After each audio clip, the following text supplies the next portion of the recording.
নমস্কার, spot on নিউজে আপনাদের সবাইকে স্বাগত। আমি সাগর। এই মুহূর্তে আমার সঙ্গে রয়েছেন সিনিয়র সাংবাদিক জয় চৌধুরী। জয়দা, শনিবার দিন ফাইনাল আইএসএলের বহু প্রতীক্ষার অবসান ঘটিয়ে আরও একটা ফাইনালে মোহনবাগান সুপার জায়েন্ট, তবে প্রতিপক্ষ মুম্বাই সিটি এফসি।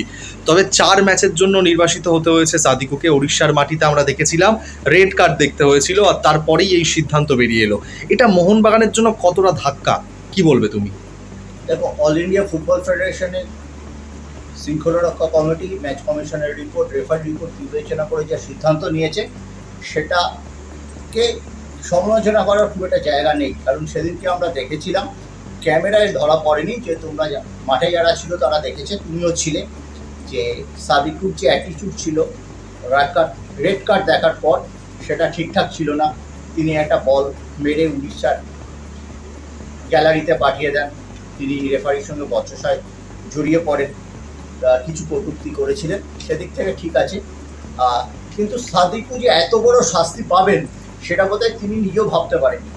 আমরা যখন দেখেছিলাম রবিবার ফাইনালে ওঠার পর সাদিকু যখন বেরিয়ে আসছেন, তার যে বডি ল্যাঙ্গুয়েজ ছিল, তিনি বেশ উৎফুল্লই ছিলেন এবং তিনি ভেবেছিলেন হয়তো এই অতিরিক্ত শাস্তির কবলে তিনি আর পড়বেন না, হয়তো বড় জোর একটা জরিমানা হতে পারে।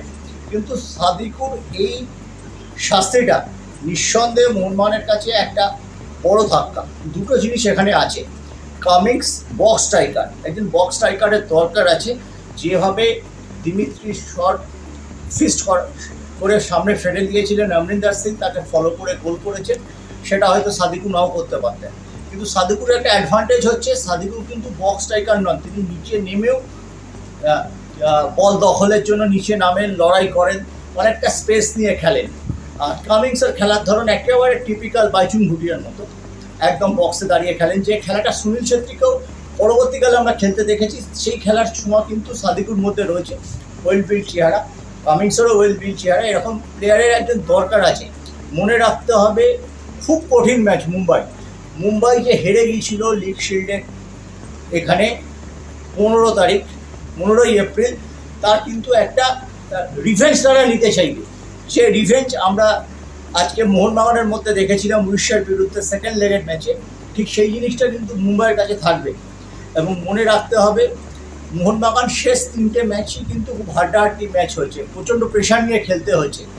তাদের লিগ শিল্ড জেতার একটা তাগিদ ছিল সমর্থকদের সামনে, সেটা 15 তারিখের ম্যাচ। তারপর ভুবনেশ্বরে ম্যাচ, ফার্স্ট লেগের যেটা ম্যাচ, সেটা খেলেছে এবং সেখানে হেরে যাওয়ার পর আরও বাড়তি তাগিদ নিয়ে দিয়েছে মোহনবাগান ফুটবলাররা। এখন আগামীকাল রিগ্রুপ হবে, আমাদের দেখতে হবে যে মোহনবাগানের ফুটবলাররা কীরকম বডি ল্যাঙ্গুয়েজে আছেন, সেটা কালকে প্র্যাকটিসে গেলে আমরা বুঝতে পারবো।